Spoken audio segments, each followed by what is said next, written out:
Trong tiệc cưới, có thân mẫu Đức Giêsu. Gioan chương 2 từ câu 1 đến câu 11. Khi ấy, có tiệc cưới tại Cana miền Galilee. Trong tiệc cưới có thân mẫu Đức Giêsu. Đức Giêsu và các môn đệ cũng được mời tham dự. Khi thấy thiếu rượu, thân mẫu Đức Giêsu nói với người: họ hết rượu rồi. Đức Giêsu đáp: thưa bà, chuyện đó can gì đến bà và tôi? Giờ của tôi chưa đến.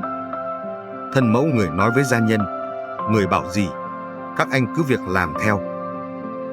Ở đó có đặt 6 chum đá dùng vào việc thanh tẩy theo thói tục người Do Thái. Mỗi chum chứa được khoảng 80 hoặc 120 lít nước. Đức Giêsu bảo họ: các anh đổ đầy nước vào chum đi. Và họ đổ đầy tới miệng. Rồi người nói với họ: bây giờ các anh múc và đem cho ông quản tiệc. Họ liền đem cho ông.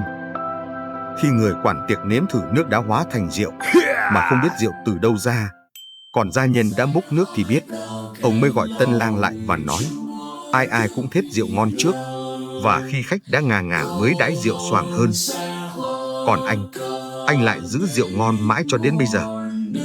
Đức Giêsu đã làm dấu lạ đầu tiên này tại Cana miền Galilee và bày tỏ vinh quang của người. Các môn đệ đã tin vào người. Đó là lời Chúa. Xin cảm ơn cộng đoàn đã lắng nghe.